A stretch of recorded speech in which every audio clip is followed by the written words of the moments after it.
Okay, let's go. Biochemistry and molecules in the body. Major elements would be carbon, hydrogen, oxygen, and nitrogen. The lesser elements not found as in great of an amount, but also important, and we discussed each of these minimally. Calcium, which is important for bone growth. Phosphorus is found in DNA. Potassium, magnesium, and sodium important as electrolytes. Sulfur is an important component of most proteins. Iodine is necessary for the functioning of the thyroid gland, and iron in your red blood cells. Organic compounds are defined by those that have carbon and are found in living things, and there are four main groups of them. Inorganic compounds do not contain carbon, although some of them are important for life, like water, salts or electrolytes, and hydrogen ions that you. The electrolytes like potassium and sodium we discussed as important for general body functioning. We discussed them as being potassium is a component in a lethal injection because it can stop your heart from beating. We talked about LeBron James cramping up, having to be carried off the court. So again, electrolytes are implicated in muscle cramping, thus the gait. We're going to define an acid as a substance that donates or increases hydrogen ion concentration, and a base as something that accepts or decreases hydrogen ion concentration. You don't have to memorize these symptoms, but again, you should associate case of acidosis with a low pH and too much hydrogens, and a case of alkalosis or being too basic as having a high pH and a hydrogen ion concentration that is too. The normal concentration of hydrogen ions should come out to a pH of 7.4. Recall that the scale is negative, so as you're towards the bottom of the scale, the hydrogen ion concentration is actually relatively higher than when you get to the top of the scale. So here the hydrogen ion concentration is relatively high, and over here the hydrogen ion concentration is relatively low. This equation with an arrow in here, not two boxes, you should memorize. And what you want to do in terms of memorizing in which direction this buffering equation will proceed is to pay attention to the hydrogen. If I'm going towards the hydrogen, I must need it. I need more of it. So if I need more of it, I had too little of it, so I was in a case of alkalosis, or my pH was too high. If I'm moving away from that hydrogen going to the left, that must be I'm trying to get rid of the hydrogen by absorbing it into the bicarbonate. And if I'm getting rid of it, I must have had too much. So I was in a case of acidosis, or my pH acidosis was too low.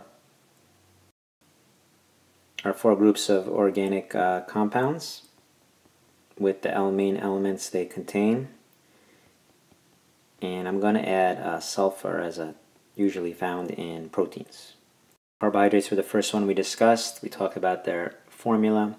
We gave some examples. These end in ose, the simple sugars. The monosaccharides give you very quick energy. Certainly quick, but not as quick, like sucrose and lactose. Also recall that when combining two monosaccharides or two smaller molecules of any type, biologically speaking, to make a larger one, you're almost always going to dehydrate or remove water to get them to combine. And then the large sugars, the polysaccharides, the starches, your grains, your pastas. These take longer to break down. Not as long as the fats, but longer than certainly the mono and the disaccharides. And the two examples you should know are glycogen and starch. Starch found in plants and glycogen found in animals. For lipids, we mentioned these four kinds: triglycerides for energy, phospholipids in the cell membrane, cholesterol and steroids to produce certain hormones in the body, and the good and the bad lipo. Triglyceride, we talked mainly about the fatty acids, the difference between a saturated fat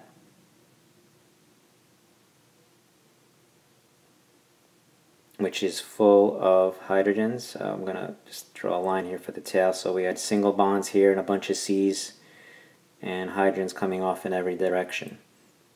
Whereas if we contrast that in unsaturated fat,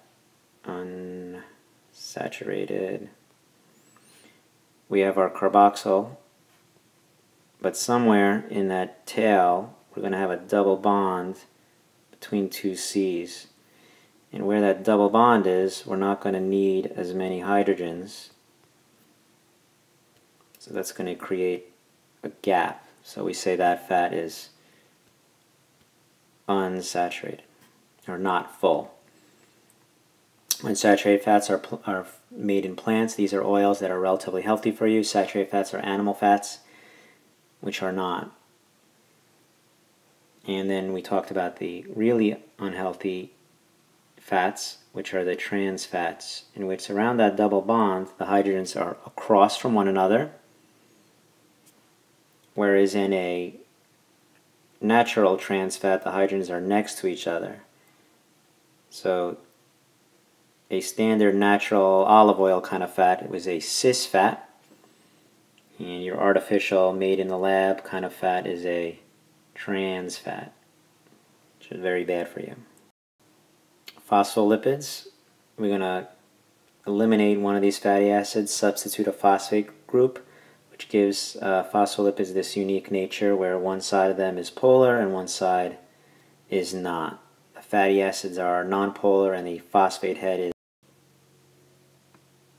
Cholesterol was mentioned as a basis for steroid hormones or the sex hormones found in males and females. You need fat in your diet for a number of reasons, including the ability to digest certain vitamins, these four. HDL versus LDL, the good and the bad lipoproteins. The LDL was identified as the bad lipoprotein because it brings fats to the bloodstream. The HDL was identified as the good lipoprotein because it brings fat to the liver. Again, and in the bloodstream is where these fats can accumulate. Onto proteins. We're going to add the element nitrogen. Carbohydrates or large polysaccharides are based off of monosaccharides. A triglyceride or a large fat is based off of a fatty acid, and a protein is based off of an amino acid. Oh, I guess amino acid, I should come up here. So amino acids are the building blocks of proteins is what I'm trying to say and what they're trying to start off here with. And again, by building block, what we mean is if you want to build a large protein, you're just going to put together a long chain of amino acids. Just as with a polysaccharide, you're going to put together a long chain of monosaccharides. There are 20 amino acids. The essential amino acids must be obtained through eating. The rest of them your body can produce. They're all, in essence, needed or essential in that. This it shows you on the left here a generic amino acid and 2 of the 20 amino acids here on the right, glycine and aspartic acid. All amino acids have in common the orange part here, and there are 20 different groups that you can add on the top to make the 20 different amino acids. Functionally, proteins are very versatile, meaning they do almost everything. I mentioned fats and carbohydrates give you energy, and proteins do everything else. Hemoglobin carries oxygen in the blood. Collagen and keratin are structural proteins found in the skin and in connective tissue, in your fingernails and in your hair. Actin and myosin, I like to think myosin M for muscle. These are your main muscle proteins. Proteins, yes. Antibodies fight off infection. They recognize viruses and fungus and bacteria. Enzymes are important in all chemical reactions. Insulin, we know, modulates your sugar. Melanin is a pigment. So there's a wide variety of proteins to perform a wide variety of functions. In general, proteins structurally can be fibrous, extended, and strand-like. So very long, strong proteins that resist tugging and pulling and yanking, like these structural proteins. Collagen also found in the skin. And then the globular proteins are more globular or ball-shaped.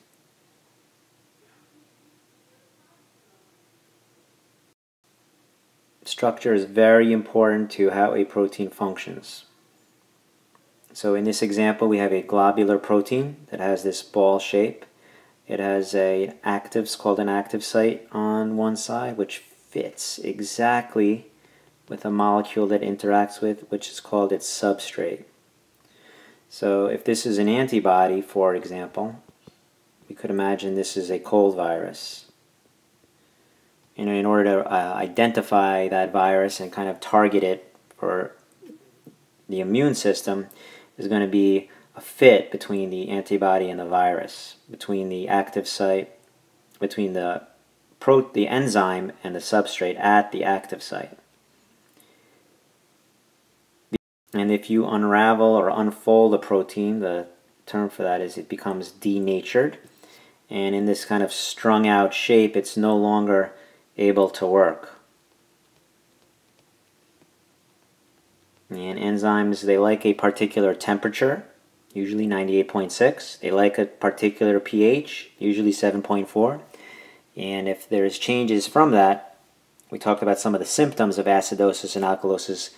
One of the reasons for those symptoms is because your enzymes start to degrade or denature and break down. They don't work any longer. The fourth and last organic compound mentioned are the nucleic acids. So we have our CHON, and we're going to add phosphorus as the fifth element. That phosphorus is part of what's called a phosphate group. The building block for a nucleic acid is called a nucleotide. A nucleotide is a little bit different in that it has three smaller groups. So it's made of a phosphate group on the wing, a 5-carbon sugar group connected to that all-important base. Those bases are what varies in different people and gives them different genetics, and what varies from different organism to organism. DNA is the main nucleic acid we're familiar with. We've also learned about RNA in biology as DNA's helper. These bases, or nucleotides really, wrap around each other and make a ladder that twists around each other, and we call it a double helix. Ultimately, what it looks like is again, a kind of curling staircase with the bases in the center. DNA, we know, is important as far as genetics, meaning your traits and what you pass on to your children. And we talked about it being a blueprint that controls or determines which proteins you make, provides instructions for protein synthesis. So proteins do everything, but we need the DNA to indicate which proteins we're actually making. So that's it. Good luck.